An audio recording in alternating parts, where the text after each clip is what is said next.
tengok soalan pengiraan nombor 35. 25 cm padu larutan kalium iodida 0,5 mol dicampurkan ke dalam larutan pelambang 2 nitrat berlebihan. Berapakah jisim maksimum mendakan pelambang 2 iodida yang dihasilkan?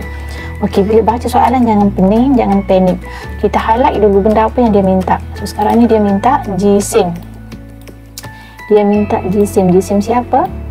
Jisim mendakan pelambang 2 iodida yang dihasilkan. So bahan yang diguna kalium iodida dengan pelambang 2 nitrat berlebihan. Okey, bila dapat saja soalan pengiraan, terus ingat 4 step dalam pengiraan. Yang pertama, bina persamaan kimia seimbang. Yang kedua, cari bilangan mol yang diberi. Yang ketiga, buat perkadaran. Yang keempat, barulah kita selesaikan. Okey, kita nak bina persamaan kimia seimbang. Kita ada kalium iodida. Tengok yang merah dulu ya. Kita ada kalium iodida tambah pelambang nitrat, ni pelambang 2 nitrat, dan menghasilkan kalium nitrat. Macam mana kita dapat hasil begini? Okey, kalium iodida dengan pelambang nitrat, bila dia bertindak balas, dia akan bertukar pasangan. K ni dia akan cari pasangan baru dia di sebelah. Dia akan jumpa dengan nitrat. Kenapa dia ambil nitrat? Sebab K ni dia cas positif, so dia akan cari yang bercas negatif. Manakala I dia cas negatif, dia akan cari yang bercas positif di sebelah. So dia bertukar pasangan di sini. Okey. So hasil dia KNO3 kalium nitrat dengan pelambang iodida. I bertemu dengan pelambang. Bolehkah cikgu kalau saya nak tulis I 2 PB, bolehkah kita tulis macam ni sebab I di depan? Bolehkah? Tak boleh, sebab kita kena tulis yang bercas positif dulu di depan. PB ni cas dia 2 positif kan, PB tu plus, manakala I ni cas dia negatif, iodin. So kita kena tulis yang positif dulu di bahagian depan, barulah diikuti yang bercas negatif. Okey, kemudian bila dah tulis, kita kena seimbangkanlah persamaan ini kiri dan kanan. Sebelum kita kira K sebelah kiri 1, sebelah kanan pun 1, I sebelah kiri 1, sebelah kanan dia ada 2 I2. So cikgu tambah 2 di depan. Bila kita nak seimbangkan persamaan, nombor yang kita tambah tu mesti di bahagian hadapan, wajib di bahagian hadapan. Tidak boleh letak di belakang. Ada yang letak di atas lah, ada yang letak di bawah lah, tak boleh. Letak di bahagian hadapan nombor yang kita tambah. Itu maksudnya kita yang tambah sendiri. Okey, K jadi 2, I jadi 2. Okey, K2 sebelah kiri, sebelah kanan. So nak samakan kiri dan kanan, cikgu tambah juga 2 di sebelah kanan. So sekarang kiri 2, kanan pun 2. Okey, PB 1 sebelah kiri, sebelah kanan pun 1. NO3. NO3, okey, sorry tertinggal. NO3 ni dia ada 2 di sini kan. NO2. Okey, nanti kita tunjuk lepas ni macam mana dapat formula macam ni. Okey, NO3 ada 2, sini pun NO3 ada 2 di bahagian hadapan ni. 2 ni maksudnya untuk semualah unsur yang di belakang dia ni. Okey. Bila dah letak, bila dah seimbang kita punya persamaan ini, kemudian kita kena bulatkan. Nak bulatkan apa ni? Kita kena bulatkan maklumat yang diberi dan apa yang kita nak cari. Sekarang maklumat yang diberi ialah kalium iodida. So kita bulatkan kalium iodida dan dia mencari pelambang 2 iodida. So kita bulatkan pelambang 2 iodida. So yang KI ni kita tulis diberi. PBI tu kita tulis dicari. Okey, so kita abaikan yang ni. Tak payah tengok. Kita tengok yang kita bulatkan sahaja. Okey, kemudian kita bergerak kepada step yang kedua, cari bilangan mol yang diberi. Siapa yang diberi di sini? Kalium iodida. So kalium iodida ini maklumat dia 25 cm padu dengan 0,5 mol. So dia punya formula MV bahagi 1000. Ini kamu kena hafal lah. MV bahagi 1000, 0,5 darab 25 bahagi 1000 dapat 0,0125 mol. Okey, kemudian step yang ketiga, buat perkadaran. Buat perkadaran, sebelah kiri kita letak ini yang ini yang diberi tadi. Ini yang dicari. Okey, yang diberi tadi 2 mol kalium iodida. Ini asal. Ada yang tulis 2 mol 2 KI. Salah, tak boleh. Ini asal dia ni. 2 ni maksudnya 2 mol. So 2 mol kalium iodida. Disebahkan dengan ni 1 mol pelambang iodida. Yang ini daripada persamaan kimia seimbang tadi tu. So kita sekarang bukan nak 2 mol, kita hanya nak 0.0125 mol. Ini yang kita cari tadi ni, 0.0125 mol. Jadi kalau perkadaran dia 0.0125 mol, berapalah pelambang iodida ni? So kita bahagi 1 bahagi 2, darabkan dengan 0.0125, dapat 0.00625 mol. So ini yang kita perlukan untuk cari GSAM. So selesaikanlah step yang keempat ni. Nak selesaikan, dia tanya GSAM. So formula untuk cari GSAM, bilangan mol darab JMR. Ini pun kamu kena ingat. Kalau tak ingat macam mana nak kira? Okey, bilangan mol yang kita cari tadi 0.0625. So JMR dia dua pelambang iodida kan, pelambang iodida 2. So 207 ni untuk pelambang, 127 untuk iodin, ada 2 kan. So darabkan dengan 2 lah di situ. So bila tekan kalkulator, kamu dapat 2.88125 gram. So jawapan dia A. Dia ambil 2 tempat perpuluhan. Okey, ingat 4 step, insyaAllah kita boleh jawab soalan pengiraan. Okey, cikgu nak tunjuk macam mana kita dapat formula ni. Macam mana nak tulis formula ni? Okey, kalium iodida K dengan I. So K charge dia positif 1, I charge nya negatif 1. So 1 kita tulis. So sekarang ni kalau kita silang dia pun dia dapat 1 juga. So hasil dia K1 I1. So formula dia K I. Kemudian pelambang 2 nitrat. Macam mana dapat formula pelambang 2 nitrat? PB charge dia 2 positif, NO3 charge dia negatif.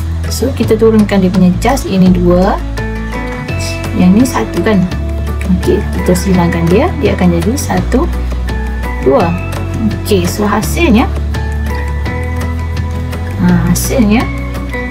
PB berapa? PB 1, NO3 2, NO3 2. Hati-hati di sini ya, NO3 2. So kita kena kurung lah, sebab 2 ini milik NO3. Kalau kamu tidak kurung, seolah-olah dia hanya milik O sahaja. So sekarang ni kita kena kurung NO3 ni supaya semua NO3 ni dapat 2. Sebab itu kita dapat di sini PB NO3 2. Kemudian kalium nitrat. Macam mana dapat formula kalium nitrat? Kalium berapa tadi? Kalium positif 1, NO3 negatif. So 1 turunkan 1. So kalau kita silang pun dapat 1 1. So hasil dia K1, NO3 pun 1, K NO3. Okey. Kemudian PBI, PB dengan 2 1. So dia akan jadi 1 2. Kita silangkan dia. So PB berapa, I berapa, PB I 2. Okey. Okey, kita tengok soalan 23. Soalan 23 dia tanya apakah GSAM zinc nitrat yang diperlukan untuk menghasilkan 3.6 desimeter padu gas hidrogen dioksida. Okey, soalan dia minta sama macam tadi, dia minta suruh kita cari GSAM. So kalau kita tengok balik apa beza soalan 23 dengan soalan 35 tadi. Biasanya soalan daripada, kalau bermula daripada 30 hingga 40, soalan objektif ada 40 kan. So daripada 30 hingga 40 tu biasanya soalan kebat lah. Kalau soalan 23 ni dia minta cari GSAM juga, tapi kalau kita perhatikan di sini dia sudah bagi persamaan kimia seimbang. So kita dah tak payah buat. Okey, masih lagi step yang sama, 4 step tadi, bina persamaan, cari bilangan mol, buat perkadaran, dan 4 baru selesaikan. Dan sekarang ni bila dia dah bagi persamaan kimia seimbang, so yang ini dah selesai. Step pertama tu dah selesai. Itu maksudnya kalau soalan 35 tadi kita kena bina persamaan kimia, kalau di sini dia sudah bagi. Okey, so kita terus proceed kepada step yang kedua lah. Cari bilangan mol yang diberi. Sama juga kita bulatkan sahaja kat sini. Apa yang diberi? maklumat siapa yang dibagi di sini? Dia kata apakah jisim zinc nitrat.